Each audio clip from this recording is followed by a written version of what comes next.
It's another afternoon YouTube exclusive. Like I'm somebody special or somebody spectacular. I just had a really cool thought. Your cell phone, when the battery dead, is dead. Put it on a television, you don't plug it in, it's dead. You run a power saw,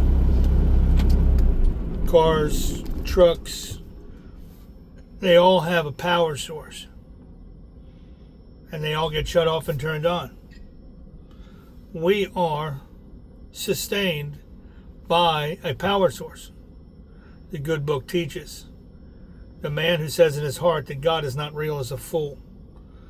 Because he is our power source. We don't plug ourselves in at night when we go to bed, do we? We don't plug ourselves in and recharge. No, we don't. Our charge lasts the amount of our years. Check that out, right? So my father-in-law recently passed, 80-some years old. His power source or his battery or his power charge was for 82 years. Because the body continues to function even though you're asleep. It's not like you go to sleep or it's not like you shut your phone off and it's in sleep mode, right? No, you go into sleep mode, that heart is still pumping. The blood is still traveling through those veins. The air is still coming into the lungs and being distributed through the body to keep the body alive to function. God is a power source. You're out of your mind if you think that all of this was some goofball's theory of a Big Bang. Or there's so many different ideas and so many different theories of where we came from and what we are and you can't you'd like it said, that's why you're a fool. If you say God is unreal, and I'm going to say it, I'm not going to be afraid to say it, you are a fool if you believe or you think that God is not real or that God does not exist. Everything around you is alive. Everything around you has energy. Everything around you has a power source. And God is that power source. He is in charge of the trees, the plants, the birds, the animals, the human beings, the sun, the wind, the rain, the weather. There's so many things. You can't even list all the things that this world has. It's beyond human comprehension, just like how air from the outside enters the lungs and how it goes into how the oxygen is separated from that breath and fed into the blood, fed into the veins, fed into the brain, how that it's impossible.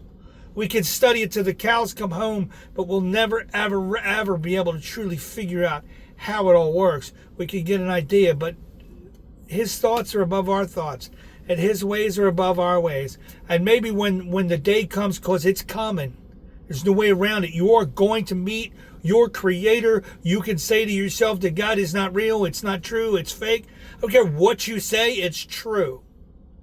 Get to know him now while you're here before you go to the other side, because he's going to turn his back on you if you're turning your back on him here, but that's for a different story. I'm hoping and praying that when I get there to my heavenly home with my Father and my King Jesus and the Holy Spirit, that he'll sit down and maybe give me a little bit of a glimpse of how this whole entire thing works.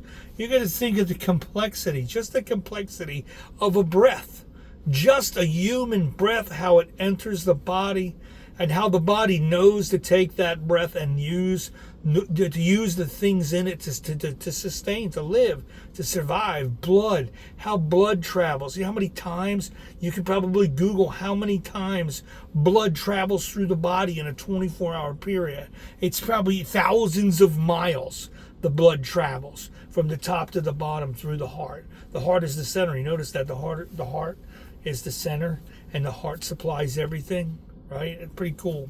The brain as well. How the brain works. How is the brain right now telling, first of all, creating my thought to create the words, to create the mouth, to get the mouth to move, to get the vocal cords to vibrate, to make the words, and the words to, it's you can't.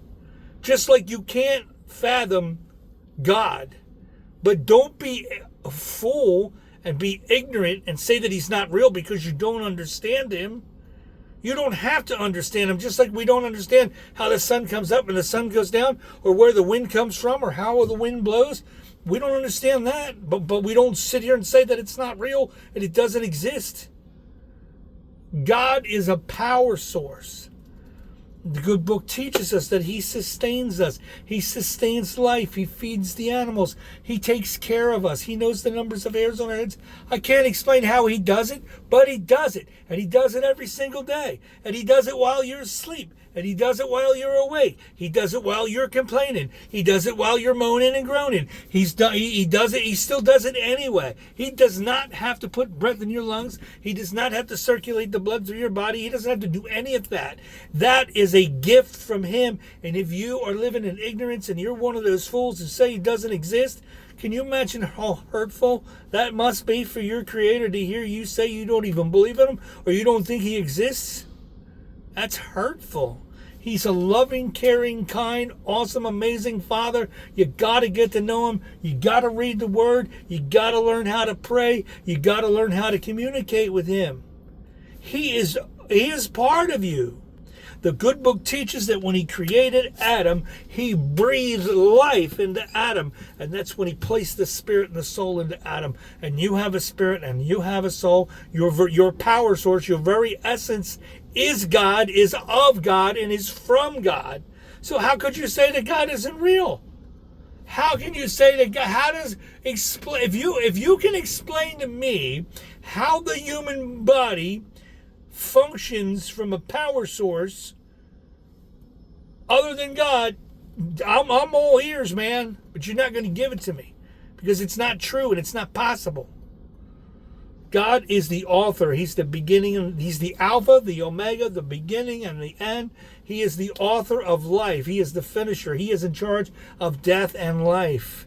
He is a great, merciful Father. Life is tough, sure. Bad things happen, sure. But that's life, man. That's life. God didn't want us to have the knowledge of evil. He only wanted us to have the knowledge of good. But unfortunately, somebody up there got jealous and tricked us and deceived us. And we wound up down here with that dum-dum. And now we have to go through this life almost like a test. And then we have to receive Jesus to get back into heaven. That's a whole story for a whole nother day. So stop denying God. Stop being ignorant. Stop being the fool the Bible talks about.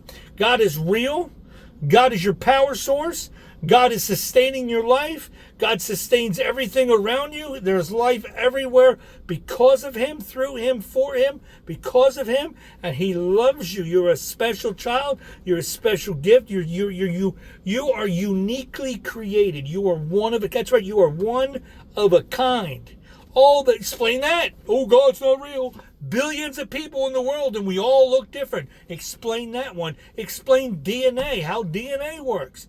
Explain those things. You can't. Because God is the source of all life. Stop being a fool. God bless.